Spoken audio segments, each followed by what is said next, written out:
Olá, ouvinte do Leitura com Afeto, o seu podcast afetuoso quinzenal.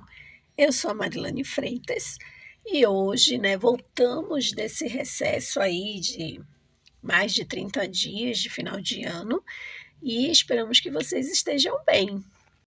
Eu aproveito e trago um texto da escritora Astrid Cabral, que foi tirado do livro Alameda e cujo título é A Pitombeira Macho. Vamos ouvir? Anos e anos se passaram e a pitombeira não floria. Espichava no ar por sobre a cerca, seus braços encorpados de folha. Parecia acenar com densos cachos curvando-se como a ensaiar os gestos de oferta futura. Talvez no próximo ano. No ano seguinte, quem sabe. Assim, envelheceu sem que se notasse. Apenas uma calvície de folhas e um enrugamento maior na casca, já sarapintada de limbo e bolor. Os galhos tinham um vago ar de cansaço, laços menos eretos pendendo em direção ao chão, embora houvesse quem explicasse esse abatimento pela incidência das ventanias que corriam nos descampados confins ao quintal em que se plantava. Sabia-se, entretanto, não haver imunidade contra o tempo, se bem que o desgaste fosse lento, quase imperceptível em sua falsa brandura. Pelas ruas, mais de uma geração de moleques passou, soltando o pregão no mormaço da tarde. Pi, pi, pi, pi, pitomba! Pi, pi, pitomba! Abarrotados os tabuleiros, transbordavam frutos soltos que rolavam sobre as calçadas. Rápidas bolas de gude. Ombros vergavam ao peso dos balaios que à noitinha voltavam leves das andanças e paradas pelas esquinas.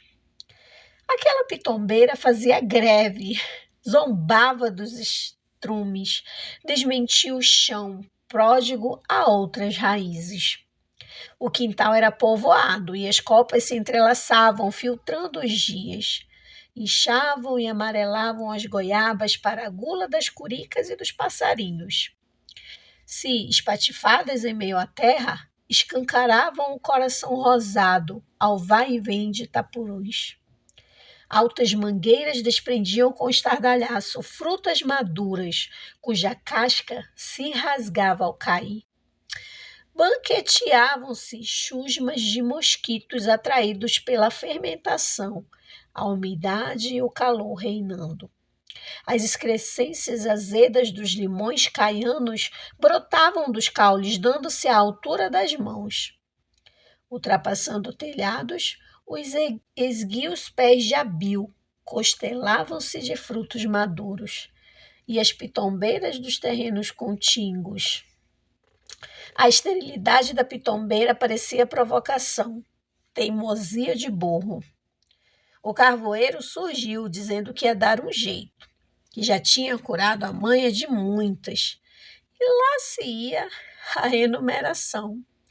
2 abacateiros e um pé de mamão quando morava na roça.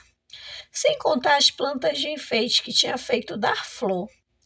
Tomando a cinza do fogão enquanto calçava os pés da pitombeira, de grotesca botina resmungava. É um santo remédio, um santo remédio. Mas não fez milagre. Foi então a vez do mulato Pedro chegar aconselhando circunspecto. Qual, minha gente? Isso é falta de surra às sextas-feiras. Passou a comparecer religiosamente a fim de executar o ritual. Esfolava-lhe a casca, estremecia-lhe a galhada, tomava-se de frenesi. virava-lhe o cinturão até estourar o rosto, quase porejando sangue de mistura ao suor. Depois, como um possesso, me surgia-se com a placidez da copa altaneira. Vendo o tronco exageradamente vertical, as ramificações apareciam só no alto. Não se atrevia a galgá-la.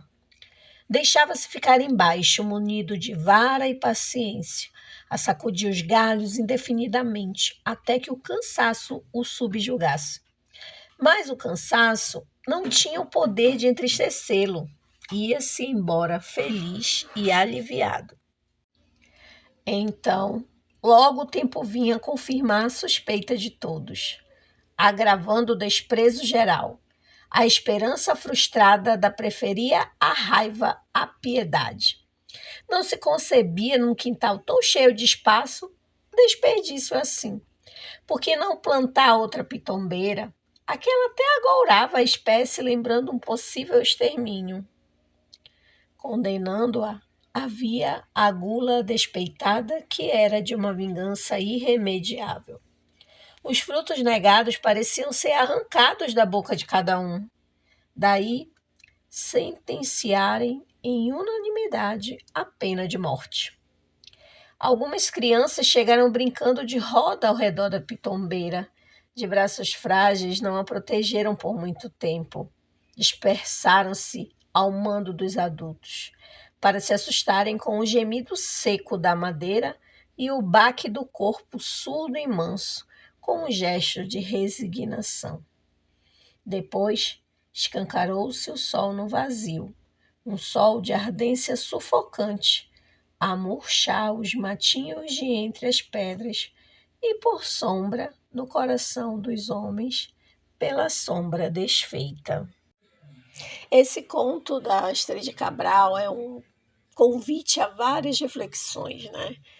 Mas, nesse momento, eu vou tentar me ater ao fato da desilusão das pessoas acerca da inevitável certeza de que a pitombeira não poderia dar frutos.